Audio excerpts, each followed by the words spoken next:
লাহৰীঘাটৰ বোৱালগুৰিৰ পৰা most wanted cyber অপৰাধী আটক। লাহৰীঘাটত চাইবাৰ অপৰাধীৰ সম্পত্তি বিচাৰি অতিৰিক্ত আৰক্ষী অধীক্ষক অপৰাধ শাখাৰ নেতৃত্বত আৰক্ষীৰ অভিযান।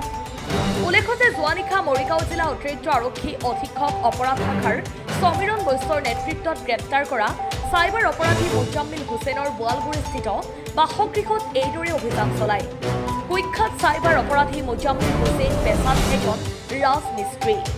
আৰক্ষীৰ অভিযানত ওলাল এই বিশাল ব্যয়বহুল বাসগৃহটো। ধৃত চাইবাৰ অপৰাধী মুজাম্মিল হুছেইনৰ।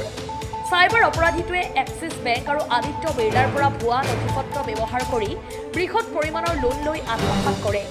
আৰক্ষীৰ প্ৰাৰম্ভিক তদন্তত 28 লক্ষাধিক টকাৰ আত্মসাৎ কৰাৰ তথ্য পোৱা গৈছে। এই বৃহৎ পৰিমাণৰ ধন আত্মসাৎ কৰি এইদৰেই বিলাসী জীৱন যাপন কৰি আহিছে। ধৃত চাইবাৰ অপৰাধীটোৰ পৰা আৰক্ষীয়ে এখন বিলাসী বাহন জব্দ কৰিবলৈ সক্ষম হয়। ধৃত চাইবাৰ অপৰাধীৰ স্বীকাৰোক্তিৰ ভিত্তিত ঝৰিফুলাৰ বাসগৃহতো আৰক্ষীৰ অভিযান চলায়। চাইবাৰ অপৰাধীয়ে অসৎ উপায়েৰে অৰ্জন কৰা সকলো সম্পত্তি বাজেয়াপ্ত কৰাৰ বাবে আইনী ব্যৱস্থা গ্ৰহণ কৰা হ'ব, অতিৰিক্ত আৰক্ষী অধীক্ষকগৰাকীয়ে সংবাদ মাধ্যমৰ আগত মন্তব্য কৰে। Bureau report, Batadrava live.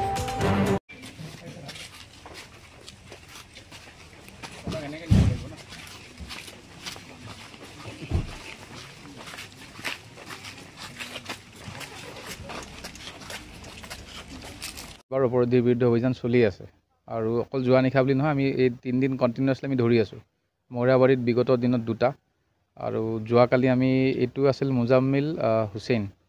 Muzammil Hussain বিগত 1.5 বছৰ ধৰি পলাই আছিলে।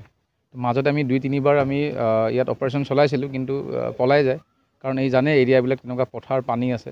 চ' আমি চাৰিওফালৰ ঘেৰাও কৰিলে পলাই গৈছে, কিন্তু আমি চাই আছিলোঁ তাৰ মুভমেণ্টবিলাক চাই মুজাম্মিল হুছেইন আমি যোৱাকালি নিশা ধৰিছোঁ। আৰু মুজাম্মিল হুছেইন আচলতে এগৰাকী ৰাজমিস্ত্ৰী আছিল। ৰাজমিস্ত্ৰীগৰাকীয়ে আজি 1.5 বছৰ 2 বছৰত যিটো আপোনালোকে দেখিলে, আমি চববিলাক চাইছোঁ, এইবিলাক তন্নতন্নকৈ নথিপত্ৰবোৰ পৰীক্ষা কৰি আছোঁ। গাড়ী এখন আমি চিজ কৰিছোঁ। আদিত্য বিৰলা আৰু এক্সিছ বেংকতে এতিয়ালৈকে 28 লাখ টকাৰ তেওঁলোকে ফ্ৰড কৰিছিলে, 28 লাখ। আৰু ইয়াত এটা ইম্পৰ্টেণ্ট কথা এইটোৱেই যে শ্বৰিফুল যিজন আছে, শ্বৰিফুল ইছলাম, আপোনালোকে চবেই জানে, যাৰ ইতিমধ্যে আমি মাটি বাজেয়াপ্ত কৰিছোঁ। শ্বৰিফুল আৰু মুজাম্মিল এই দুয়োজনে লগ লাগি পেলাই এই চাইবাৰৰ যিটো মেইন ফেক্টৰী ইয়াতে খুলিছিলে, ফ্ৰড। শ্বৰিফুল, মুজাম্মিল আৰু এজন আছে, ইহঁত 3জন, আৰু আজাহৰুল, চিৰাজুল, এইবিলাকে লগ লাগি পেলাই ইয়াতে খুলিছিলে।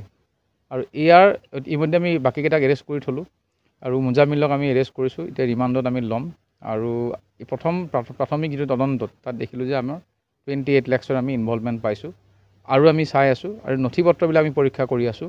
মাটি বাৰী, গাড়ী, ঘৰ, এইবিলাক আমি নতুন যিটো আইন মানে BNSS মতে সেইবোৰ জব্দ কৰি পেলাই অনাৰেবল কোৰ্টত আমি প্ৰেয়াৰ দিম, যাতে এইবোৰ বাজেয়াপ্ত কৰা যায়। আৰু এইবোৰ অকল এইজন ক্ষেত্ৰত নহয়, বাকী যিবাৰ মোৰ চাইবাৰ মানে ফ্ৰড আছে সেইবিলাকৰো আমি এনেকৈ নথিপত্ৰবোৰ পৰীক্ষা কৰি আছোঁ, যে অনাগত দিনত তেওঁলোকৰ বিৰুদ্ধে যিবিলাক মাটি বাৰী বা ঘৰ চৰ এনেকৈ আছিল সেইবিলাকো আমি চিজ কৰি পেলাই মানে চৰকাৰৰ ওচৰত দিব পৰা যায় নেকি, সেইটো আমি মানে পৰীক্ষা কৰি আছোঁ। 28 লাখ টকা কি দিছিলে আৰু আছে? নাই, এতিয়ালৈকে আমি প্ৰথম যিটো পাইছোঁ এক্সিছ বেংকত 12 লাখ আৰু আদিত্য বিৰলাত 16 লাখ। সেইটো আমাৰ ইমিডিয়েট আমাৰ যিটো হেৰি আছিলে। দেখা গৈছে যি বৃহৎ অট্টালিকা বনাইছে, বহুত টকাৰ দৰকাৰ। নাই, সেইটোত আমি সেইকাৰণে এছেছমেণ্ট কৰি আছোঁ। আমি যিখিনি কনচাৰ্ণ ডিপাৰ্টমেণ্ট আছে আমি তেওঁলোকক অনুৰোধ জনাম। আমি অলৰেডি কথা বতৰা পাতিছোঁ, ঘৰ চৰবিলাক চাব লাগিব। আৰু গাড়ী অলৰেডি জব্দ কৰা হৈছে। আৰু বাকী চাওঁ আৰু তদন্ত কি কয়, কিহত থাকিলে আপোনালোকক জনাম।